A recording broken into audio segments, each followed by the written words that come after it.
Salam Bapak Ibu yang dikasihi oleh Tuhan. Bertemu kembali dengan saya di sini.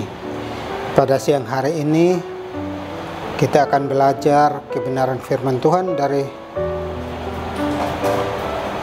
Pengkhotbah 9 ayat 10. Di situ firman Tuhan berkata, segala sesuatu yang dijumpai tanganmu untuk dikerjakan, kerjakanlah itu sekuat tenaga, karena tak ada pekerjaan, pertimbangan, pengetahuan dan hikmat dalam dunia orang mati kemana engkau akan pergi. Jadi sesuai dengan firman yang sudah saya bacakan bagi kita, maka saya akan memberikan judul kepada kita, tetap kreatif dan produktif. Sejak badai corona mewabah di negeri kita dan negara lain di muka bumi ini, maka oleh pemerintah disarankan untuk tinggal di rumah, bekerja dari rumah, belajar dari rumah, dan kegiatan-kegiatan yang lain dari rumah. Bagi mereka yang sudah terbiasa di rumah, tentulah tidak menjadi masalah. Namun bagi mereka yang biasa bekerja, meninggalkan rumah, saat disuruh untuk tinggal di rumah, tentunya merupakan hal yang baru. Sebagai contoh saja, seorang yang pensiun dari pekerjaannya dapat mengalami post power syndrome atau ketidakmampuan individu untuk melepaskan apa yang pernah ia dapatkan dari kekuasaannya terdahulu. Orang yang pensiun dari pekerjaannya dan mengalami post power syndrome adalah orang yang tidak biasa menerima perubahan terjadi. Misalkan kehilangan jabatan atau kehilangan kekuasaan. Biasanya aktivitasnya itu sangat tinggi. Namun saat ini aktivitasnya berubah drastis dan lain sebagainya. Saat ini banyak orang mengalami PHK dari pekerjaannya. Sebagian dirumahkan oleh perusahaannya. Bahkan sebagian mengambil inisiatif mengundurkan diri dari pekerjaannya. Bagaimana kita tetap kreatif dan produktif dari rumah di saat-saat seperti ini? Karena itu ada beberapa hal yang perlu kita ketahui dari bacaan kita tadi. Yang pertama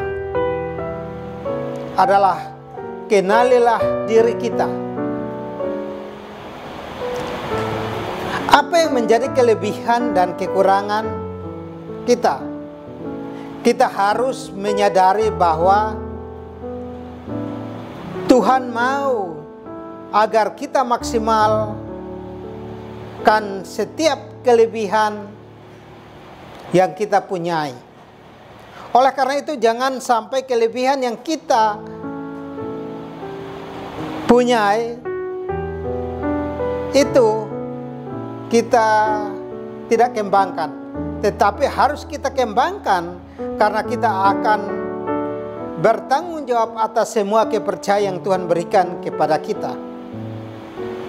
Setiap talenta yang kita miliki, setiap karunia yang Tuhan titipkan kepada kita, setiap kekuatan atau setiap kemampuan adalah kesempatan atau kepercayaan dari Tuhan. Sebab itu jangan sia-siakan kesempatan dan kepercayaan tersebut. Hal kedua, selain kenali diri kita, maka kedua adalah mulai melangkah. Mulailah melangkah dengan apa yang ada pada kita. Jangan menunggu kalau banyak uang, atau jangan menunggu kalau sudah kaya baru melangkah. Atau jangan menunggu memiliki sumber daya yang besar baru melangkah. Mulailah dari apa yang ada pada kita. Karena ketika kita memulai dengan hal-hal yang kecil, maka percayalah Tuhan akan mempercayakan hal-hal yang lebih besar.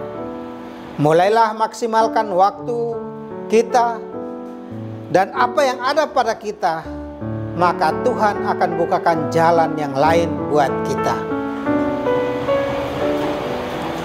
Hal ketiga yang tidak kalah penting daripada kenali diri kita, mulai melangkah, adalah jangan menyerah. Apakah memulai pekerjaan yang baru dari rumah itu mudah?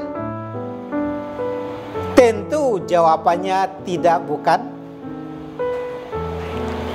Sesulit apapun tantangan dari orang di sekitar kita, atau cemoohan dari orang yang tidak percaya dengan kemampuan kita, atau orang yang tidak percaya dengan apa yang akan kita kerjakan, saya mau katakan kepada kita, jangan pernah menyerah.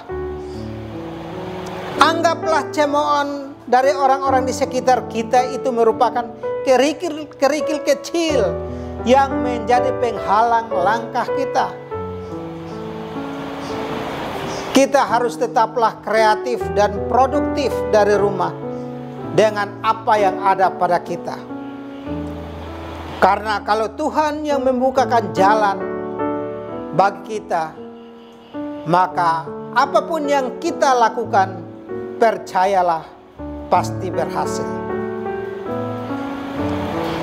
Oleh karena itu, kita harus tetap kreatif dan produktif dari rumah selama kita menghadapi masalah corona ini. Dan percayalah, kalau kita menggunakan kekuatan-kekuatan yang kita miliki seperti tadi saya uraikan, kenali diri kita, mulai melangkah dan jangan menyerah, percayalah kita akan keluar sebagai pemenang. Tuhan memberkati kita semua. Amin.